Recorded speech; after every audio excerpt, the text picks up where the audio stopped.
right, all right, all right. The future is so bright. Okay, so why am I wearing these? This is because we're in the final two stages of Pivot Day 1. You guys have been great, by the way, so please give yourselves a round of applause. Oh, you guys are asleep. Coffee for everybody, it's on me, thank you. All right. So the one thing that I love about the Pivot Conference is that we talk technology, but now we also bring in art, right? So it's sort of like Steve Jobs had said, that Apple sits at the intersection between liberal arts and technology. So in the final two segments, we are going to now talk about art and technology. And I've been promising you a surprise all day. I'm not going to give you that surprise yet, but you are going to get to meet the surprise. Every year we have a special performance from some of my favorite acts out there. And this year is no exception. In fact, I'm going to kind of geek out, so please forgive me. So I want you to meet some friends of mine who are going to be performing for us in just 20-something minutes, if I'm doing my math correctly. Can I get a big round of applause for the Skins? Nope. That's us. Go, Gary, go, Gary.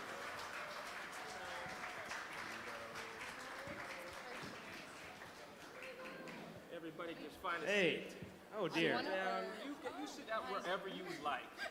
Can I sit in that chair? You can. Thanks, Brian. I'm going to sit here on the edge of this couch. You can sit on my lap if you want, by the way. Take a seat. Okay. Hello, everyone. Let us start from that side and work our way in. Say hello. Who are you and what's your role with the Hey band? guys, I'm Reef, and I play music sometimes. What do you do specifically? What do I what? What do you do specifically in the band? Oh, I play the drums in this band called The Skins. They're pretty cool. I'm Bailey, and I'm the vocalist of the Skins. I'm Kaya. I'm their sister, and I play bass in the Skins. My name's Russ, and I play auxiliary guitar. My name's Daisy, and I play the regular guitar. My name's Joanna, and I manage them. All right, so... Hi, Dad. We All have right, a so band. I'm just going to give you a little bit of a tease. When they start playing, get some napkins to clean off the bottom of your jaw when it drops, because they are going to blow you away. Let's jump right in. Okay, so I know you guys can't talk about the particulars of this, but Joe, why don't we start with you? What's happened since the last time we've all been together? A lot has happened since we were last here.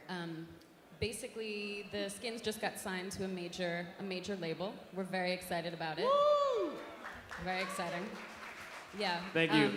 And the main reason that they signed is because they get to work with a producer that they've all loved since they were little.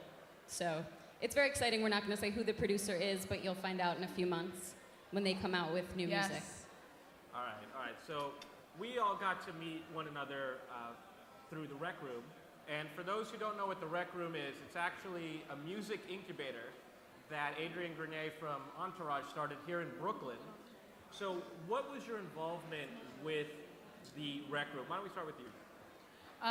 Well, with Rec Room, we kind of started our band right when Rec Room kind of took off as its own like music establishment. So we kind of just like built off of each other, and we just went in there and recorded one of our first songs, and we did a video for it, and then Adrian Grenier, our other manager, he promoted it in an interview, and it kind of got a lot of views.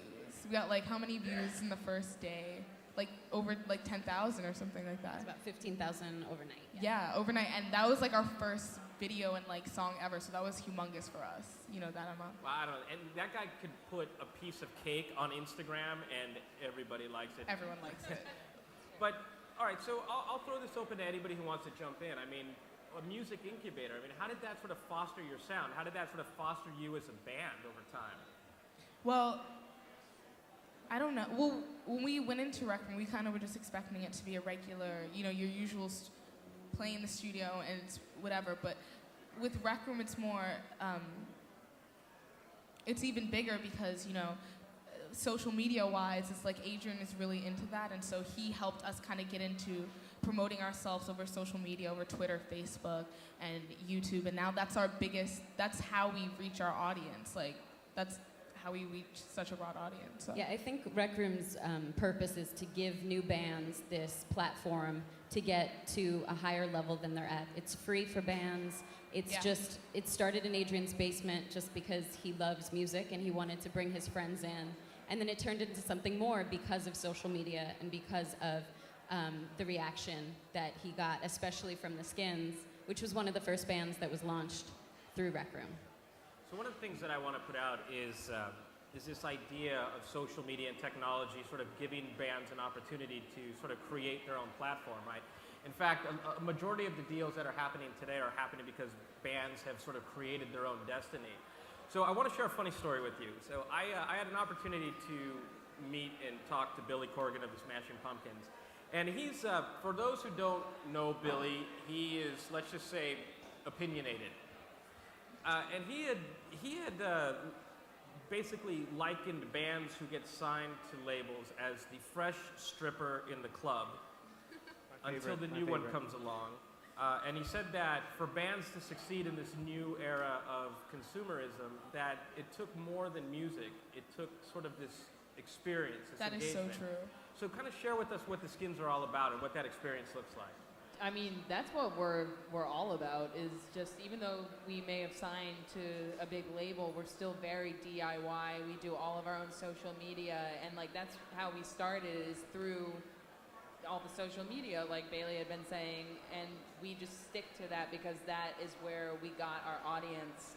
And it's just really easy to kind of make it personal and like keep in touch with everyone more personally than if like a newsletter went out, even though we should get on a newsletter. Yeah. But like, you know, like when you get an email, like, you know that's just going to like a mass audience, whereas like on Facebook you can thank certain audiences, and like it really helped us.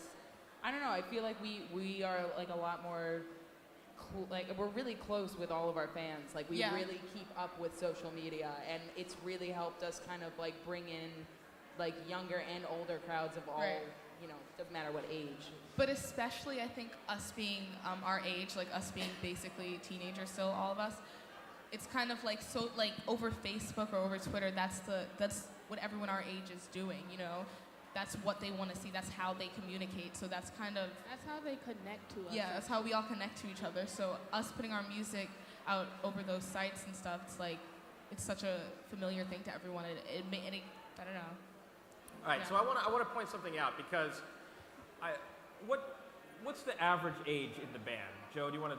18.4. 18, is that He did really? the Is that math. 18.4? That's probably okay, it. so 18.4, Exactly accurate. right? So what you're looking at is not only a signed band at that age. So like, how rad is that? What you're looking at is also an incredibly connected consumer, right? A digital native who has not only created their own destiny, but they're also telling you that they're marketing to people like themselves the way that they want to be marketed to, which I think is a big deal. So the last question I'm going to throw out there is this idea of patronage. I'm not sure if you're familiar with it, but Bob Weir of the Grateful Dead is trying to launch a movement called Patronage. And one of the bigger brands that's backing this is Red Bull, right? Red Bull seems to be all over content. And the idea of patronage is that you don't have to leave it to record labels to promote your music or to promote your band or distribute it, is that brands now can actually align with bands to create platforms that promote music. So I'd love to, I mean, I know we've kind of done some pseudo-patronage together, but I'd love to hear sort of your thoughts on how brands can better connect with bands and then also connect with digital natives like this. I can say also, before they signed to a major label, our goal was to do everything ourselves, and that was one of the options. That's something that even with a major label, you can team up with a brand that you really feel a connection with. You can use product placement. You can, I mean, there's so many ways that you can work together, but it really does, it gives the band so much independence. You don't need this major label, even though they did sign with one. That really mainly was because of this producer that they want to work with. So if they didn't do that, they would still be where they are today, you know, because of teaming up with people like Rec Room, teaming up with people like you, and just they've had so many opportunities to work with brands, and they will be doing that. Faye, did you want to add something? Well, I think when it comes to patronage, I think for brands should become more familiar, like, with these social media sites and really try to, like, maybe hire an intern that's, like, 19 and really knows what, you know, I don't know, their audience might want, or how people communicate over, like, Twitter or Facebook. Because sometimes, yeah, I don't know. Like, I know what's cool. Like, what my parents think is cool is totally different from what I know is actually cool, in other words. So I don't know, I guess through just the use of younger people and their ideas and new music and like very innovative stuff, I guess, through social media, that's, I love it. All right, guys, so the Skins are going to go get ready to perform for us. So give them a round of applause, and we'll see them just in a few minutes. Thank you guys so much.